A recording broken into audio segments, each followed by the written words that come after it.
Shalom, the Shabbat Shalom. It's Friday today.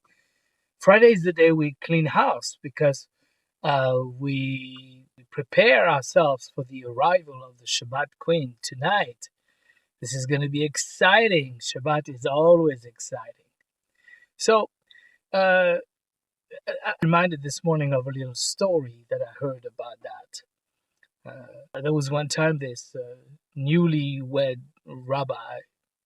He was he was a little bit upset that every Friday his was not on top of the cleanup and the cooking for Friday and Saturday, and he was really frustrated about it. So every Friday night, Shabbat stressed atmosphere. So he decided, this young newlywed rabbi decided to go visit and explain his problem with the wise old rabbi of his congregation, rabbi who's been married for 60 years. He must know how to deal with that issue.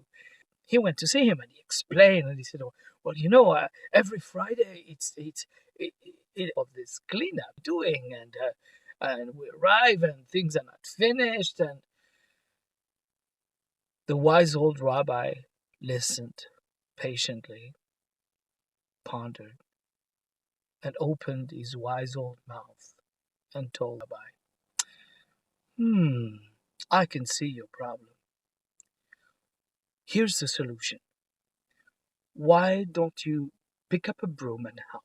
So right now I'm outside running some errands, and I promise I'm not meeting with anybody. I'm not touching anything. I have some Lysol with me to clean everything on my way. So hey, I'm staying safe.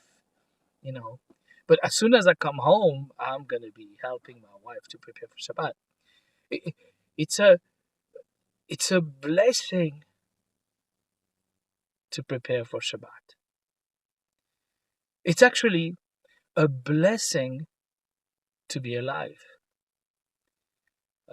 Because as long as we're alive, oh wait, I'm gonna tell you, I'm gonna remember something else. Where I'm talking about the blessing of being alive. There is a passage somewhere um, in the Brit where I think it's Peter. It could be Paul, could be James or Jude or John. One of them guys. He talks about how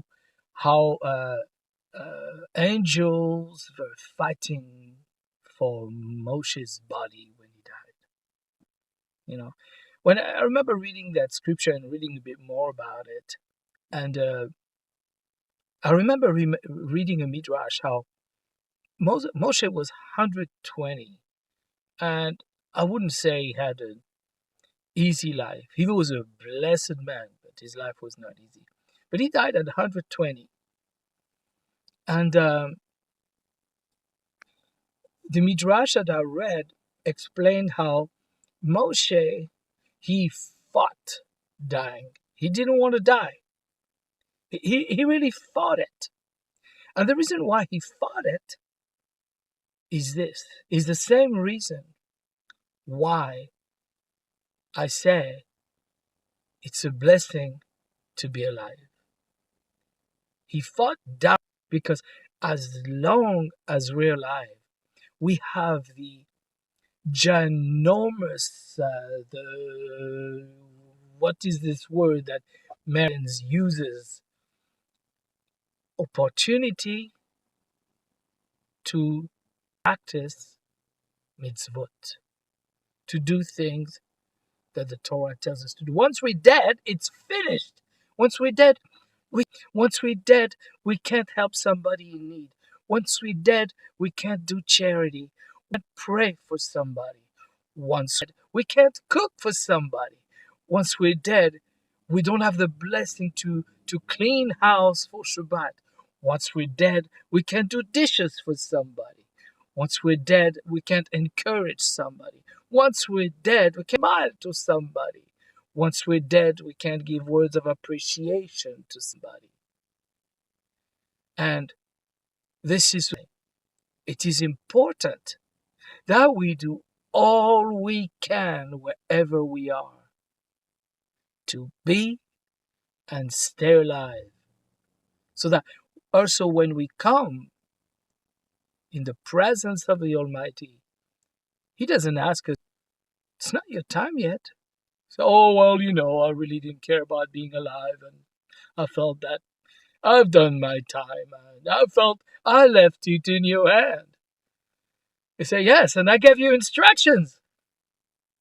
I gave you instructions to eat properly, to live properly, to take good care of yourself when you're sick, to, at the risk of being found blasphemous, let's say, to listen to the CDC advice in this time of pandemic. I hope we all appreciate the blessing it is to be alive, and that we fight to stay that way for as long as we can, Be'ezrat Hashem, with the help of God, so that we can continue uh, uh, having the blessing of observing the mitzvot. Shabbat Shalom.